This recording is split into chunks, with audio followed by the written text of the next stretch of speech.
Hey guys, welcome back. Just wanted to recap a fishing trip from this past weekend.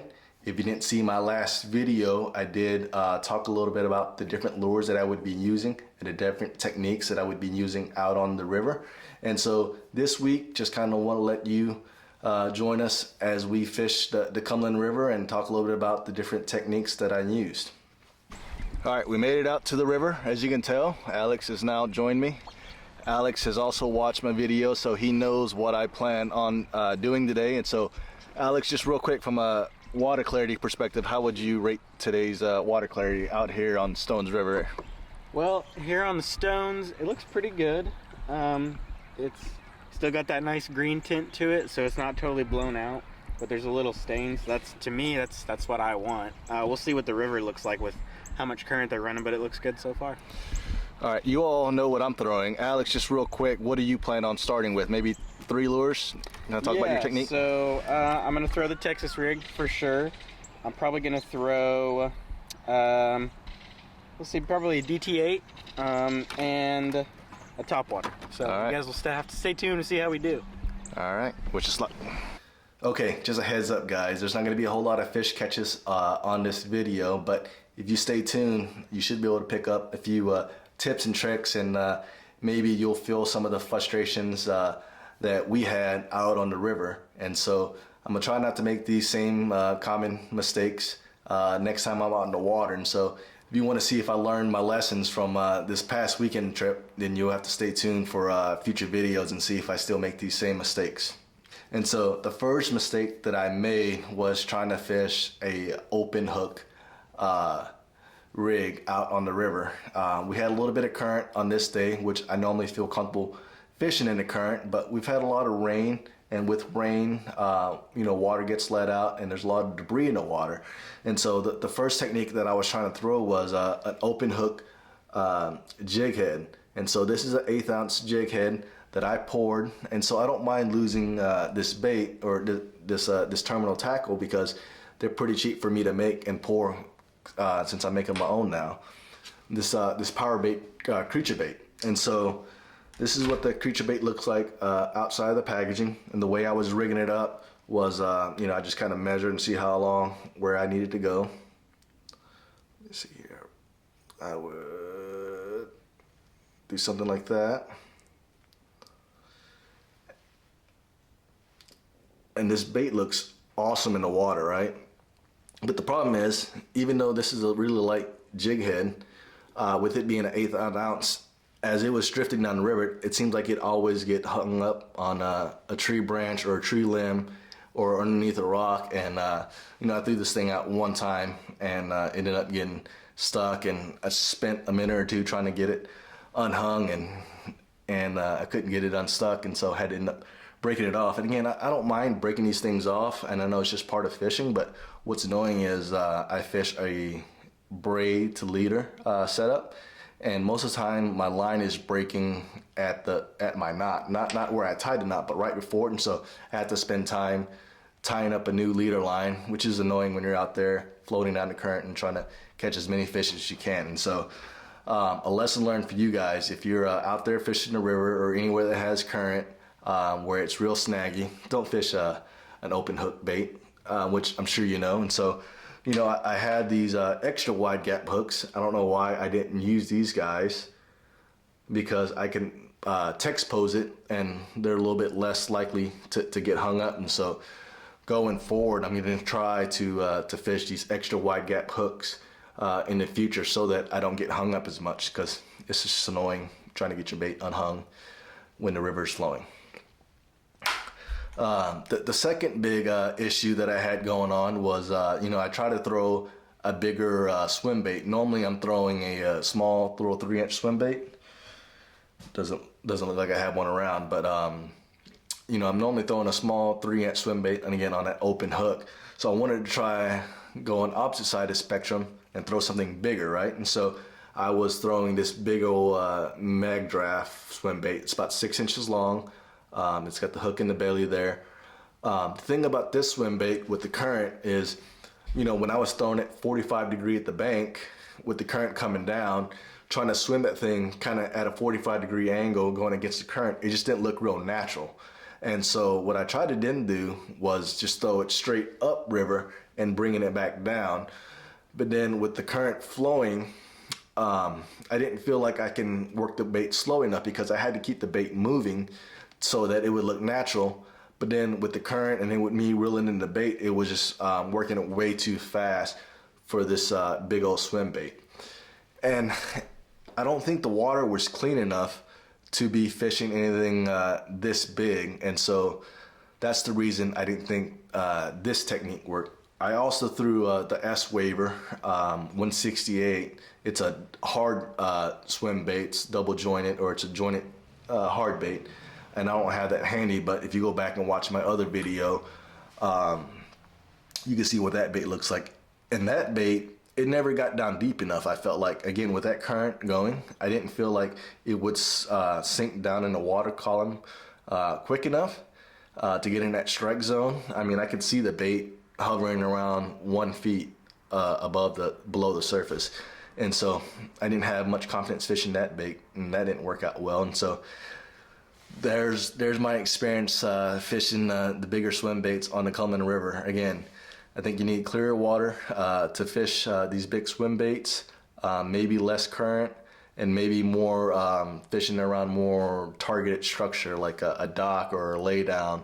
And so, you know, when I find some cleaner water and I have targets I can actually throw to draw the fish out, I'm gonna try these big swim baits again. But I think throwing big swim baits on the Cumberland River is a no-go for me for a little bit, unless I start seeing some of you all catch them. And if you do, let me know. One bait that I did catch some fish on was a top water. Again, this is the Sexy Dog. I don't throw a whole lot of top waters, and so this bait is real easy for me to work for whatever reason. I can just give it a swipe twitch and it goes side to side relatively easy. And I was able to get a nice little spotted bass inside of a creek channel here. Oi. Sweet, dude. Heck yeah.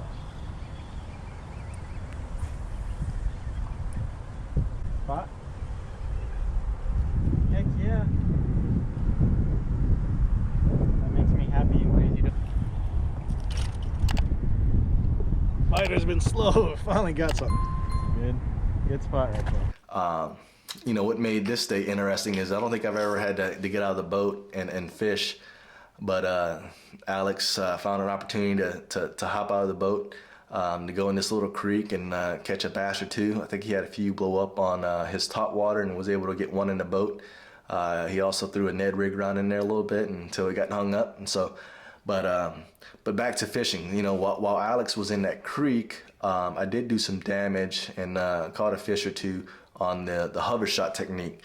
And so if you've never seen the hover shot technique, this is what it looks like, right? And so this is a 6 cents little swim bait. As you can see, it's got a ton of action on the back there. It's got a 90-degree hook tie. And then what I've done is I stuck a tungsten weight there in the middle. And so that's what that bait looks like rigged up. And so I'll go ahead and rig one up for you to kind of show you the technique. And so again, you just want to get like a 3.5 inch type swim bait. And with it being a 90-degree line tie, what I do is I go about 1/4 inch past the head for that hook to be exposed there. And so what I'm doing there is make sure I get in the camera here. I'm not sure how this is going to show up. I'm not used to doing videos like this.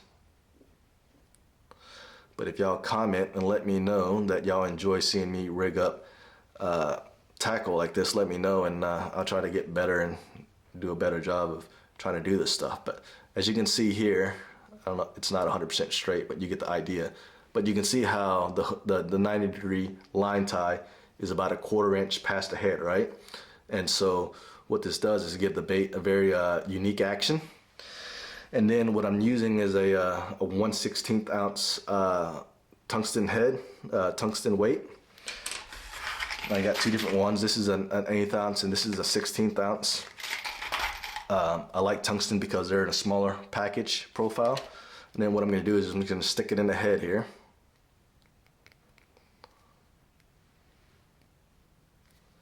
And that was basically my setup. And this is a terrible representation of how I have it rigged up because it's all crooked. But again, you get the general idea. And this is how this one is. And this is what I was catching the majority of my fish on the Cumberland River. Sunday, Monday.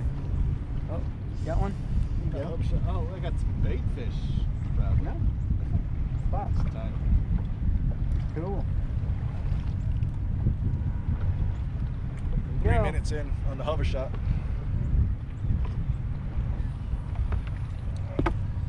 Little hover shot, that's what she looks like.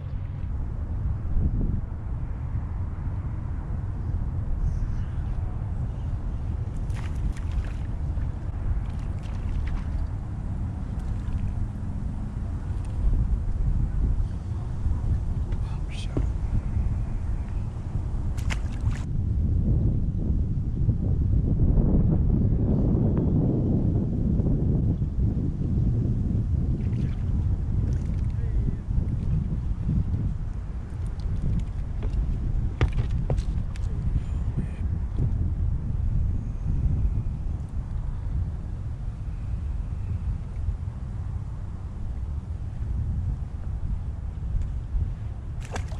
And so that's the hover shot technique. To do that, you'll need a 90-degree hook.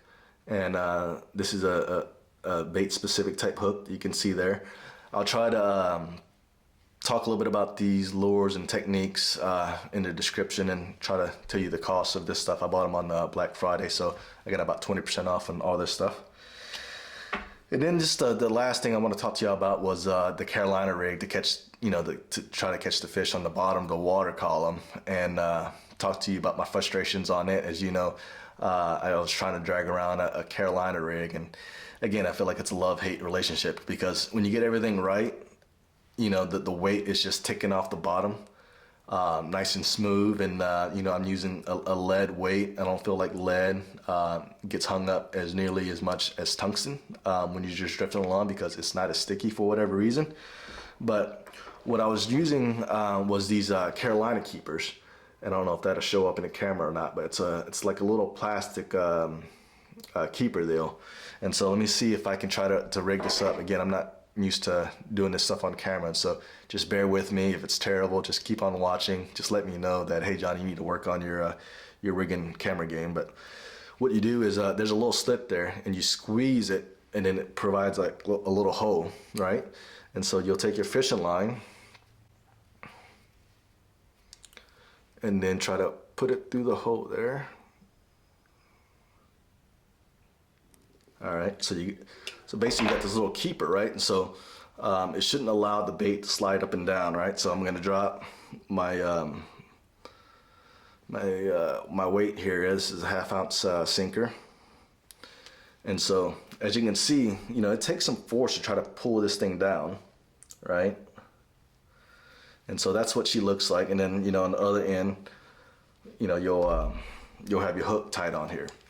And so with this setup, what didn't work well for me out on the Cumberland River is that this Carolina keeper, even for a 1/2 ounce, it wouldn't keep the weight up. When I tried to make a big sling, like the weight would eventually push down this Carolina keeper. And so I wish I almost had like a bobber stop or something else to try to keep this Carolina keeper in place. And so, when I made the cast out, it would eventually work its way down to the hook, and then I didn't feel like it was nearly as finessey. And so I found myself not making long of a cast, and then having to work the Carolina keeper up, and so it was super annoying.